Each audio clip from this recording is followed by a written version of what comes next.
அவனுக்கு அந்த 10 வயசுக்கு அப்புறம் ஒரு 12, 13, 14, 15 வயசுல தான் அவன் ஆண்மைக்கான தன்மை அடைவான்.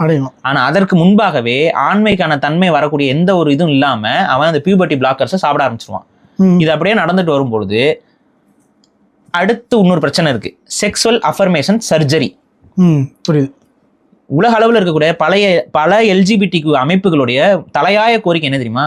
செக்ஸுவல் அஃபர்மேஷன் சர்ஜரியை ஆஸ் ஏர்லி ஆஸ் பாசிபிள் செய்யணுங்கிற கோரிக்கை. 18 வயசுக்கு மேலே தான் பண்ணணும்னு சில நாடுகளில் சட்டம் இருக்கு. 18 வயசுக்கு முன்னாடியே அதை பண்ணலான்னு சில மாகாணங்கள்ல சட்டம் வந்து அமெரிக்காலெல்லாம் மாற்றி இருக்கும். இப்போ கலிஃபோர்னியாலாம் 18 வயசுக்கு முன்னாடியே பண்ணிக்கலாம். இந்தியாவிலாம் 18 வயசுக்கு பின்னாடி தான் பண்ணணும். புரியுதா? அமெரிக்காலே சில டெக்சாஸ் போன்ற மாகாணங்களுக்குலாம் 18 வயசுக்கு மேலே தான் பண்ணணும். ஆனா அங்க இருக்கக்கூடிய எல்ஜிபிடி அமைப்புகளுக்குலாம் 18 வயசுக்கு மேல எப்படி பண்ண முடியும்? அதுக்குள்ளதான் ஆம்பளையா மாறிடுவாங்களே, அது ஆம்பளை தோற்றம் வந்துருமே, அது அவங்களுக்கு எவ்வளவு கஷ்டமா இருக்கு.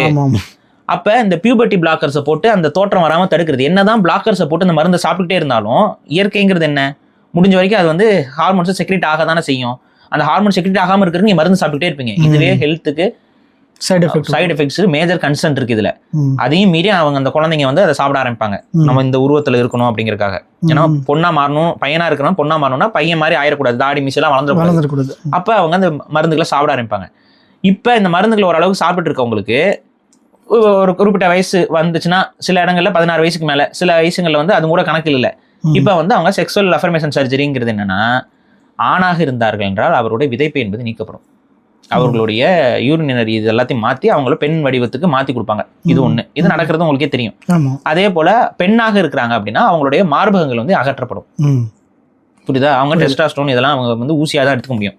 உடம்பு அதிகமாக ப்ரொடியூஸ் பண்ணாது. ஊசியாக எடுத்துக்கிட்டு அவங்க ஆணாக மாறிக்கலாம். ஆனாலாம் மாற முடியாது, ஆண் மாதிரி ஒரு தோட்டத்துக்குள்ள போய்க்கலாம். அவ்வளவுதான். இப்ப இது பேர் தான் செக்ஸுவல் அஃபர்மேஷன் சர்ஜரி. இந்த சர்ஜரிக்கு இந்தியாவில் 18 வயசுக்கு மேலே தான் இதை பண்ண முடியும். 18 வயசுக்கு முன்னாடி இந்த சர்ஜரி பண்ண முடியாது. ஆனால் உலகத்தில் இருக்கக்கூடிய எல்லா எல்ஜிபிடி அமைப்புகளும் 18 வயசுக்கு முன்னாடி இந்த சர்ஜரி பண்ணணுங்கிற கோரிக்கை வைக்கிறாங்க. அதே போல பியூபர்ட்டி பிளாக்கர்ஸ் இந்தியாவில் வந்து கொடுக்கப்படுறது கிடையாது. இந்தியாவில் பியூபர்ட்டி பிளாக்கர்ஸை அனுமதிக்கணும்னு சொல்லி இந்த கோரிக்கைகள் இந்தியாவில் இருக்கக்கூடிய எல்ஜிபிடி அமைப்புகள் கூட வச்சிருக்காங்க.